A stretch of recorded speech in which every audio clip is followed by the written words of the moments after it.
안녕하세요. 오늘 얘기할 거는 네 가지고요. 첫 번째는 그 팔로우라고 요즘 많이 보이잖아요. 그 뉴스 쪽에요. 그게 임시해고인데 이게 조금 짚고 넘어가려 그래요. 그냥 단순 뭐 해고라고 해가지고 사람 많이 잘랐네라고 생각을 했지만 그 좀 안을 보면요. 그게 완전 해고는 아니에요. 뭐 이렇게 요즘 뉴스 많이 나오죠. follow. 네, 이게 이제 임시해고란 뜻인데요. 이게 기업들이 왜 하냐면은 비용 절감이죠. 그냥 코스트 컷 하는 거예요.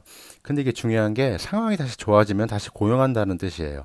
그래가지고 아직도 이 임시해고를 당한 사람들은 이 회사의 직원이에요. 단지 임금이 지불이 안 되는 거죠. 그래가지고 이렇게 하는 이유는 회사에서도 다시 재고용을 할 때 고용 시간 들어가고 비용 들어가고 이런데 그냥 이거는 단순하게 연락만 하면은 그 직원들 다시 불르면 되는 거거든요. 그래가지고 그렇게 뭐 생각하는 것만큼 완전 해고당하고 뭐 일자리 없고 그런 건 아니에요. 그리고 예를 들어서 뭐 메이시 같은 경우는 그때 뭐한 12만 명? 10만 명? 그 임시해고를 했어요. 중요한 게 5월까지 베네핏 그 보험이라든가 이런 뭐 회사에서 제공하는 것들을 유지하기로 했어요. 그리고 갭도 뭐 한 5만 명, 8만 명, 뭐 8만 명, 이렇게 뭐 10만 명 조금 안 되게 임시해고를 했는데요. 이 갭에서는 베네핏을 언제까지 제공하냐면은 매장 운영 재개하기 전까지. 그러니까 계속 고용 상태로 유지하고 있는 거예요. 단지 월급이 안 나오는 건데 이거를 이제 정부에서 그 케어스 액트라고 그 뭐 1200불씩 주고 뭐 애한테는 500불 주고 그런 걸 하면서 버텨라. 정부에서 메시지를 주고 있는 거고 기업들은 이 사태가 영원히 갈 거라고 생각하지 않는 측면이 많은 거죠. 근데 이마저도 베네핏마저도 주지 못하는 회사가 있다면 그런 회사는 좀 걸르는 게 좋겠죠. 그리고 두 번째, PL 섹터. 네, 일단 항공 제가 저번에 유튜브에 도 말씀드렸는데 항공하고 크루즈는 지금 피하는 게 좋아요. 특히 항공 같은 경우는 똑같은 말이에요. 저번 유튜브처럼. 일단 베일아웃 다 계획 나오고 나서 고려해서 늦지 않아요. 예를 들어서 정부 지분이 이제 들어가게 되잖아요. 그럼 주주들이 힘들어져요. 당연히 자사주 매입도 없고 배당도 없고 그리고 당연히 회사에 이런 칼질이 많이 들어와요.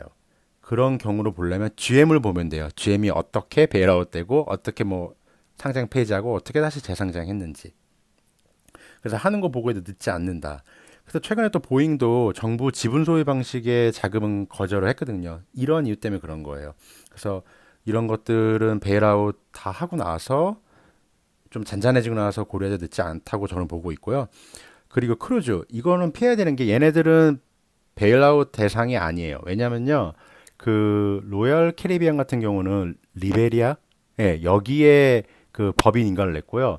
그리고 그 카니발 있죠? 카니발 크루즈 같은 경우는 버뮤다에다가 그 법인 인가를 냈어요. 그러니까 걔네들은 미국 회사가 아니에요. 그러면 베일아웃 대상이 당연히 아니겠죠? 그리고 이 코로나가 좀 잠잠해져도 그 타기 좀 쉽지 않아요. 왜냐하면 한 명이라도 감염 증상이 있다면 그 배에서 나 또한 내가 건강하더라도 최소 14일간 접는 격리되는 거예요. 그리고 세 번째, 예, 지난주에 저는 월요일, 화요일 좀 상승, 수요일, 목요일, 금요일 하락을 봤는데요. 그 이유는 가장 큰 거는 실업 청구 건수였고요. 그 두 번째는 뭐 실업률, 그리고 세 번째는 오일 재고. 일단 오일 재고는 뭐 트럼프의 말에 의해서 조금 논리를 맞지 않지만 뭐 반응을 해가지고 상승을 했어요. 근데 이게 중요한 게 트럼프의 말이 논리가 맞다 안 맞다 그거보다 일단 미국 대통령 정부가 무언가를 하고 있구나 이런 시그널이란 게 중요한 것 같아요. 그리고 네 요번 주에 이제 거의 뭐 6.6 밀리언 거의 뭐 700만 명이 이제 실업 청구 건수를 했는데요. 이제 다음 주에 만약에 막 두 자릿수가 넘어가거나 막 진짜 서프라이즈 넘버가 나오지 않는 한 주가는 그렇게 크게 반응하지 않을 거라 저는 생각을 해요. 그리고 이제 실업률 같은 경우도 그 의회 예상국에서 이미 2분기 예상치를 냈어요. 이 정도 될 것이라. 보면은 unemployment은 10%가 넘을 것이다. 2분기에. 그리고 GDP는 7% 이상 떨어질 것이다.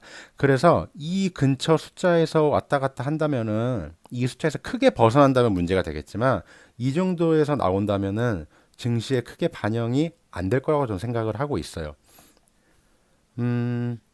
그리고 네, 여기 unemployment claim 그 보험 청구 건수 있잖아요. 이것도 그냥 여기서도 얘기를 했어요. 그냥 높을 거라고 계속.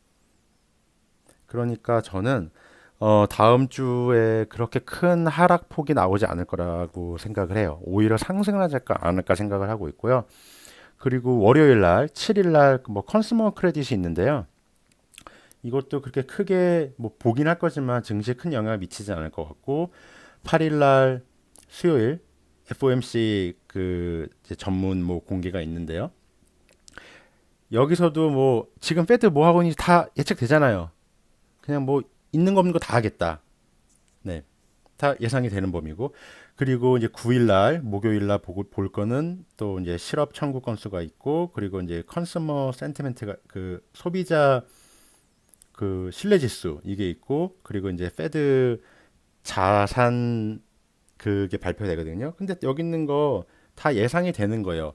단 한 가지 그 실업보험 청구 건수가 만약에 막 뭐 12밀리언 막 네, 뭐 12밀리언 뭐 1000만 명 막 이렇게 좀 끔찍한 숫자가 나오면 증시에 영향을 미치겠지만 뭐 600, 뭐 700, 800 그렇게까지 안 갈 것 같은데요. 거의 여기야 이번 주에 그 6.6 밀리언하고 비슷한 수준에서 나오지 않을까 추측만 하고 있어요. 많이 나와봤자 8밀리언. 그렇다면 이 정도에서만 나오면은 그렇게 큰 영향을 미칠 것 같지는 않아요. 그리고 하나 제 생각인데 제 개인적인 생각이에요. 이거는요. 지금 주가는 이미 6개월 플러스 이상을 보고 있는 거예요. 그러니까 뭐 늦여름, 뭐 9월 이 상태를 지금 선반영하고 있는 거예요. 그래서 우리가 실제로 9월이나 뭐 10월이 되면은 지금의 증시 환경이 될 확률이 높겠죠. 지금 제 생각이에요. 그러니까 지금 막 뭐 안 좋은 뉴스가 나오고 해가지고 주가가 떨어진다 생각을 하지 마시고요. 아, 이렇게 주가는 지금 이미 다 미래를 반영하고 있구나라고 생각하시면 좋을 것 같아요. 그러면 좋은 주말 되시고요. 네, 안녕히 계세요.